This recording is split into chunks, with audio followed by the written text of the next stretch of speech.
Okay guys, तो जैसा कि आप लोग यहाँ पर बोर्ड पर देख ही रहे हैं कि मेरिट बेस्ड प्रमोशन किस तरीके से आता है, तो मैं आप लोगों को इसी बात के लिए आज ये वीडियो बना रहा हूँ। मैंने ऑलरेडी पहले ये वीडियो बनाया था। जी हाँ, आप लोगों को पता ही होगा कि मैंने परसों ही ये वीडियो बनाया था, लेकिन उस वीडियो में मैंने देखा ही नहीं कि जल्दी जल्दी में मैंने उस वीडियो को पोस्ट कर दिया और उसमें मेरा फेस भी ठीक से नहीं दिखाई दे रहा था।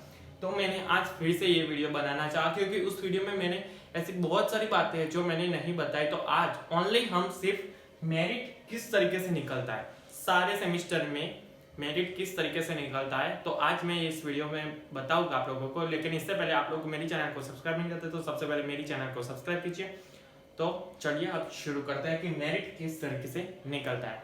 तो सबसे पहले आपके इंटरनल मार्क्स यहाँ पर काउंट हो गए। ओके, जिस तरीके से मैंने बताया था कि इंटरनल 50% और last semester marks 50%। Okay, last semester यानी कि प्रीवियस सेमिस्टर जिसमें मैंने बताया था कि आप अगर 6 सेमिस्टर में हो तो 5th के मार्क्स काउंट होंगे और अगर आप 5th में हो तो 4th के मार्क्स काउंट होंगे, यानी कि एक सेमिस्टर पीछे।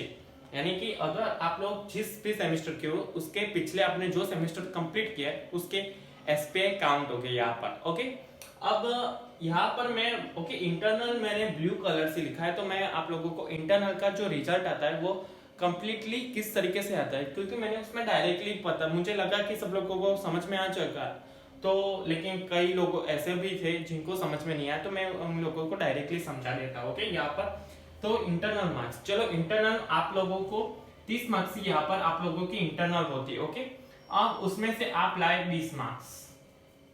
ओके, इंटरनल आती है 30 मार्क्स में, उसमें से आप लोग लाए 20 मार्क्स, तो आप लोगों के 50% हो गए। तो यहाँ पर 50 ऐसा स्कूल में आप लोगों को सिखाया ही होगा, तो 50% कितने हुए, तो यहाँ पर इस तरीके से आप लोग कर सकते हैं कि 50 इंटू 20/30। ओके, तो इसका आंसर आता है 33.33।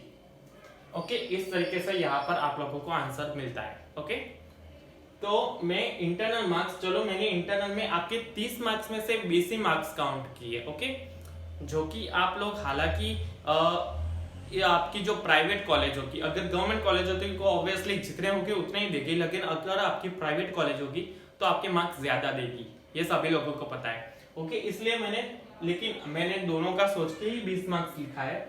ओके, तो चलो आप लोगों के इंटरनली 50 में से 50% में से आप लोगों को मिले 33.33, तो मैं यहाँ पर लिख दिया था 33.33। ओके, यहाँ पर 50% यहाँ पर मैंने लिखा दिया है। ओके ओके, तो यहाँ पर मैं किस तरीके से ऐसा होता है कि चलो आपका जो इंटरनल मार्क्स हो गया, अब एक्सटर्नल मार्क्स की मैं यहाँ पर बात करता हूँ। तो एक्सटर्नल मार्क्स ये किस तरीके से काउंट होगी, तो एक्सटर्नल में ऐसा होता है कि प्रीवियस सेमेस्टर के मार्क्स, चलो आप लोगों को 70 मार्क्स का पेपर आता है, 70 में से आपके हाफ ही आए, यानी कि 70 में से आपके हुए, यहाँ पे मैं लिखता हूँ 70 में से आपके 35 हुए। ओके, 35 मार्क्स ही हुए, तो यहाँ के इसके 70 के 35, तो 50 में से कितने हुए, ऑब्वियसली ये आधा ही है, तो यहाँ पर डायरेक्टली मिल जाता है कि 25। ओके, यहाँ पर 50 में से आपके हुए 25, तो मैं डायरेक्टली यहाँ पे लिख देता हूँ 25, ये हुए 50%। ओके, ये ऐसा होता है 50, यानी कि इंटरनल के 33.33 और लास्ट प्रीवियस सेमेस्टर के यहाँ पर हुए 25, ये ओके। अब इन दोनों का मैं प्लस कर देता हूँ, यहाँ पर मैं लिख देता हूँ कि 33.33 प्लस 25, तो यहाँ पर हुए 58.33। ओके, हो गए ना।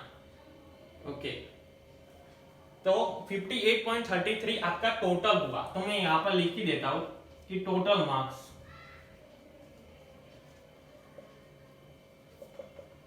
आपके 58 निकले, ये आपके टोटल हुए। ओके, तो आपके 58% होते हैं और आप पास हो जाओगे। ओके, ये बात आती थी यहाँ पर किसकी, आपकी ये बात आती थी अगर आप लोग रेगुलर स्टूडेंट हो, यानी कि 12th साइंस में से आप आए हो। अगर देखो मैं यहाँ पर लिख ही देता हूँ, अगर आप 12th साइंस में से आए हो तो अगर आप 12th साइंस में हो तो आपके फर्स्ट सेमेस्टर के सिवाय यानी कि सेकंड सेमेस्टर से second semester two 8th semester, okay. अगर आपने 12th साइंस किया है तो अगर आप D2D स्टूडेंट हो तो क्या होगा, आपके थर्ड सेम काउंट नहीं होगा और आपके फोर्थ से fourth to 8th same, okay. ये कंप्लीटली हो चुका है। मैं यहाँ पर और लिख कर ही देता हूं, ओके। ये हो चुका, ओके। अगर आप D2D हो और 12th साइंस में तो इस तरीके से काउंट होगा, ओके। ये सिर्फ ये प्रोसीजर जो है ये मैंने की है वो 12th साइंस वालों को सेकंड से 8th सेमेस्टर तक होगी और D2D वालों को फोर्थ के 8th सेमेस्टर तक होगी, ओके। ये सभी लोगों को पता है, ओके। तो अब बात आते हैं कि 12th साइंस में अगर फर्स्ट सेमेस्टर में आपकी एटी है तो वो किस तरीके से निकलेगी, तो मैं आप लोगों को बता दें तो उसमें से सिर्फ आप लोगों के इंटरनल मार्क्स ही काउंट होंगे, ओके। फर्स्ट सेमेस्टर 12th का, ओके, और D2D का थर्ड सेमेस्टर, ओके। यहाँ पर मैं लिख देता हूँ 12th साइंस और ये D2D, okay. 12th science first का क्योंकि उसका प्रीवियस सेमेस्टर नहीं होता, ओके। और आप लोगों की जो D2D है उनका भी थर्ड से ही शुरू होता है तो उनका भी प्रीवियस सेमेस्टर नहीं होता, तो उन लोगों को डायरेक्ट ओनली इंटरनल में से ही अगर आप लोग, अब बहुत सारे लोगों का क्वेश्चन था कि अगर आप लोग इंटरनल में फेल हुए तो इंटरनल FF, ओके। बहुत सारे लोगों ने मुझे सवाल भी पूछा था कि इंटरनल में फेल हुए तो मैं उन लोगों को बता दूं कि जीटीयू ने ऑलरेडी सर्कुलर में ऐसा कुछ कहा नहीं है कि इंटरनल में फेल हुए तो किस तरीके से होगा, ओके। तो मैं उन लोगों को बता देता हूं कि इंटरनल में फेल हुए तो आपको ओनली सिर्फ प्रीवियस सेमेस्टर पर ही निर्भर करना पड़ेगा, ओके, क्योंकि उसका पूरा रिजल्ट प्रीवियस सेमेस्टर के आधार पर ही आएगा। और अगर आप लोग चलो मान लेते हैं कि आप फर्स्ट सेमेस्टर में हो और इंटरनल में आपकी ब्लॉक है, ओके, तो क्या होगा, तो आप लोगों को बता दूं कि उसकी एटी जो अगर आप फर्स्ट सेमेस्टर में हो उसका प्रीवियस सेमेस्टर नहीं होता तो उसका इंटरनल होगा, तो वो मैं कह देता हूँ कि मैं डायरेक्टली कह देता हूँ कि वो उसकी जो एटी है वो निकलना मुश्किल है क्योंकि मुझे नहीं लगता कि वो निकलेगी, ओके। सो अगर आप लोगों को ये वीडियो पसंद आया तो लाइक जरूर करना और मेरे चैनल को सब्सक्राइब करना ताकि आप लोगों को इसी अच्छे वीडियो बनाता रहूं, ओके।